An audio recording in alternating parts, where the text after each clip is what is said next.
Okay.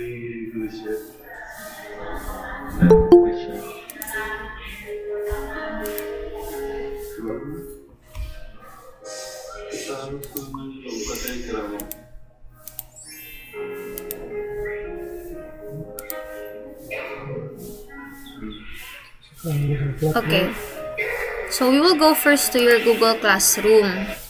So, wala pa naka-join, please inform me so that masendan ka mo link.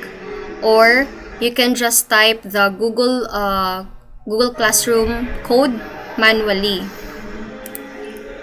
So, pwede mo mag-type sa inyong dali lang git kay mag-join pa.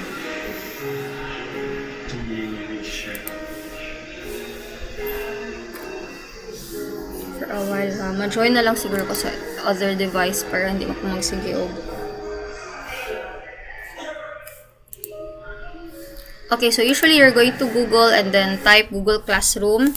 If you're using the PC, pwede man sa other Google products. Ara dira sa kang wait lang kay ka gahod sa iyo.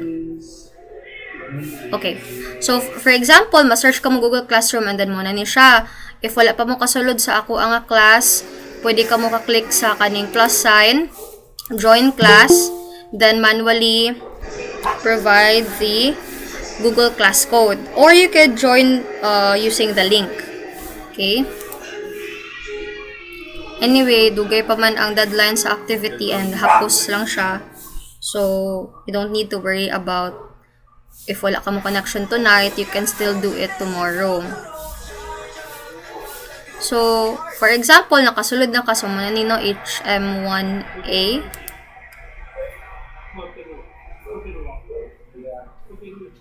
So, naka-upload na ang katong slides and video recording. You can watch it here.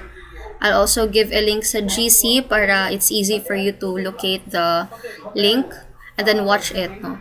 And then, later on, I will upload at 6 p.m. Nakaschedule na siya ang first activity. So, the reason why di ako mag-waste time to reteach the lesson again because other sections are already answering except section B, I think, and C. C is ongoing na no, nakatapos sa kami class, activity na sila for this week. So, gusto ko synchronous man ang tanan na sections nga tanan maka-answer sa activity so that hindi man mabiyaan tanan during other na pod nga lessons and activities for the next week. So, we still have a lot of catching up to do. So, para maka-catch up gid ta, you need to watch the recording tonight. Then, you will answer this activity. So, in here, please do not edit this file in Google Docs because you will not be able to submit the assignment, but instead you will just re-edit the template and then makita sa tanan nga classmates nimo imong answers. So if you are using PC, you can click the file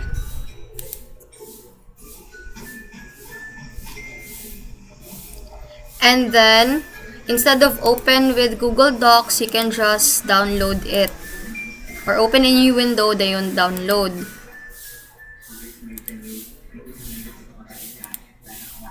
Naka-open na siya sa Google Docs ba? Wait lang. Okay. So, pwede mo siya i-download. I-download it offline, then you edit it offline. Usapan mo siya re-upload again. Okay?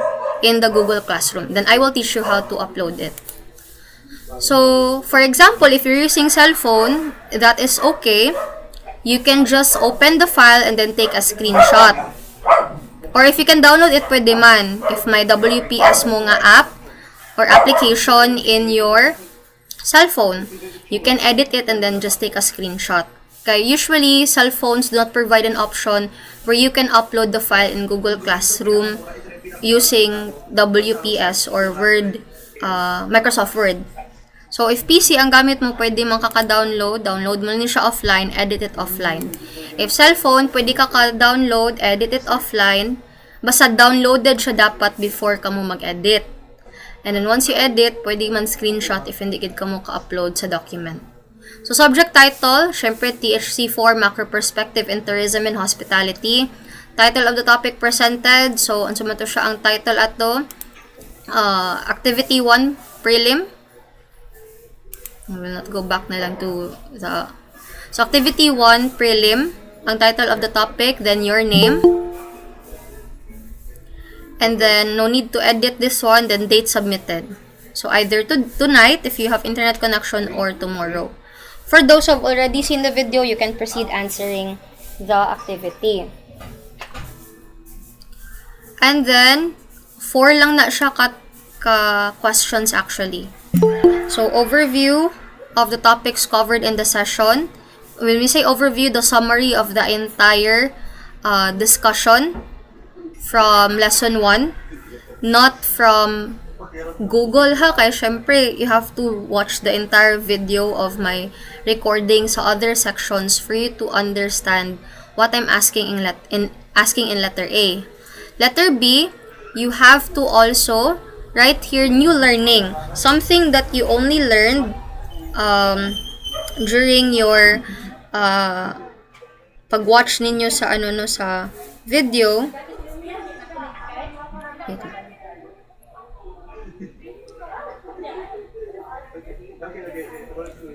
May ibang students hindi kasulod. Okay.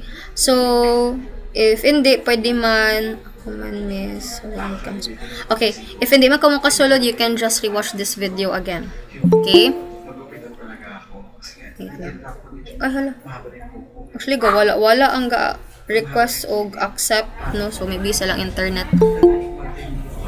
So, going back, new learning means what are the things that you have learned from the video recording from my class that you haven't learned before. So, mo ganun siya gitawag siya new learning. No? It's something new nga, for example, you realize that there is another term for tourists who will not stay for more than 24 hours and those are excursionists. Na nasa ko ang gidiscuss sa lesson, sa section D and section C. Okay, natapos na kami sa tanan nga discussion. Okay? And then, letter C, how can you apply this learning to your current situation as a student? So, syempre, since you already knew about the introduction to hospitality and tourism, their relationships, how both hospitality and tourism industry is inseparable, and then also you've learned the different characteristics of tourism, different factors of a tourism destination, and then sa tourism product. So, how will you apply all of those things that you have learned to your current situation as a student? And then the last one, discuss the significance of the hospitality and tourism industry in global economy, job opportunities, and importance of customer service. You can only answer this one once you are done watching the recording of my discussion, which was supposedly na-discuss na tayo nato last week or the following week after our first meeting. So, we have to really make up for the lost time. Para same lang kamo progress sa other sections, we will do the activity tonight. So that sa next meeting, we will proceed with lesson 2 na pod. So, please make time to watch this video. Okay, here. Or I'll just send the link of this one para ma-watch ninyo. Sa nakatapos na, pwede na kamo diretso ka-answer. Later, after pila ka minutes, ma-upload na ni siya. So far, wala pa siya na-upload kay scheduled for 6 p.m. pa man siya. Okay, let's say you are done answering offline and you want to upload it. I'll show you a different perspective. This is the perspective of the teacher. I'll show you the perspective of the student so that you will know where to go. Sa nag-use og cellphone, if hindi man gani ma-download ang document, you can just take a screenshot of that one, the questions, answer it on a piece of paper, take a picture of the piece of paper, then upload your assignment or activity answers. If, for example, let's say, ma'am ka nang, dili ko kakuan, pwede ra sa notes. If you have notes nga application, pwede pod sa notes ninyo ibutang. Depende na. Either notes nga app sa inyong phone or pwede pod traditional, handwritten in a yellow pad Just take a clear picture nga it's readable. And then, pwede na siya i-upload instead of the document. As long as the answers are visible.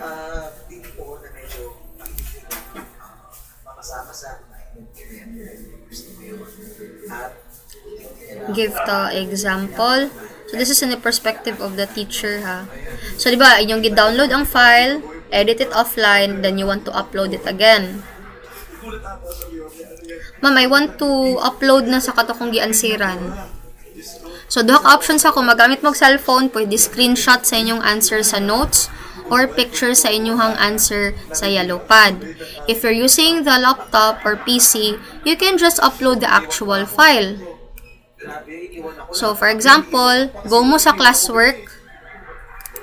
Ma'am, asa may mimuag to, ma'am, if I want to submit. I forgot the previous step, no? You go to classwork. Ay, sorry. Papalabutin talaga ni Lolo yung ating panaging para mas lumang talaga at matanggal na maayos yung ating ako, Lolo, make it smooth like butter, ha? Kailangan mag-smooth as baby talaga ako dito. So, ayan, sinave niya na ako, guys. And then, as usual, you answer the activity in your classwork. Dahil malapit naman na, it's time perfect na to, para makitin. Oo. 38 A-plus traders got funded in just 1 year. Yun, assigned ba na sa imuha, meaning wala pa kaka-submit. Successful traders in funded next. Then, here. X ko lang. You will go to, kung PC or laptop gamit mo, so diri ka, your work, add or create. If you're using the cell phone, the add or create button is at the bottom part of your screen. So, diri siya malocate. So, you click add or create, and then file.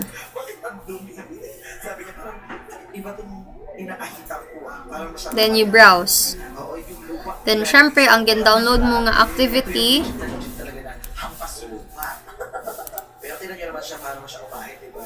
With tender, loving care, hinawakan ko lang yung mukha mo. for example, kani siya. Let's just put it that way, no? Tira, ayan.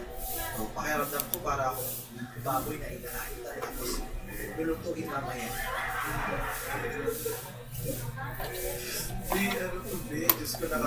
Oh, so, naka-upload na siya, then you click turn in. Once naka-click naka-turn in, and then na-change siya from turn in to unsubmit, that means successful ang pagsubmit mo sa activity. Same goes if you're uploading a picture. So, for example, ma'am, I cannot edit a Word document, picture lang. Pwede man Japon, you just go to the same routine, add or create. File. Then go to your screenshot or picture of your answers. Please, if you're using Google Classroom, make use of your own email with your name so that I will not have a hard time identifying you. Example, photo ang gusto nimo ibutang. Pwede man. Pwede photo sa imong answers or Word document. Wait lang ta kayo nag... Ay, sorry.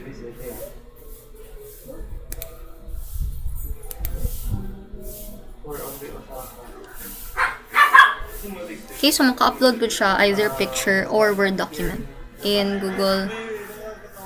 Ay, okay, wait. Okay, narade. Na ang image. So, you can upload that or... Ano siya? Ano, wala. Naggawas. Kaya naka-checking na ko sa section... Okay, naka-check na ko sa section D. Ang section C, na-instruct na po na ko sila in advance. So, they will answer this week. Nauna lang din section D, no? Kaya di man sila affected sa holiday and other activities. So, that's it, no? Turn in lang. Basta ma-change ang turn in to unsubmit, that means successful ang pag-attach and submit sa files. So, those are just 4 questions. Please, you have, na naman may means to, kaya nakasulod man mo sa Google Meet. Make this time to watch the recording So, wala pa naka-watch. And then, answer the activity. Okay? When will be the deadline? Deadline will be until 6 p.m. tomorrow. So, please do not do cramming. If you have extra time, make time to answer it so that next week we can proceed with lesson 2. Okay? Questions? Excuse me, miss. Yes. Ang usara ka link ng among lantawon, miss. Okay. I'll send the katulang sigurong whole 1 hour kay ang sa section C nahimo siya 2 meetings. So, i-change ko lang siya to section D or ang C di ay rather kay ang C is 1 meeting lang while ang D is 2 meetings. So, para hapos lang straight, I'll just give you one link. I'll resend it again sa GC. So, for those Okay, who miss, haven't thank you. seen it.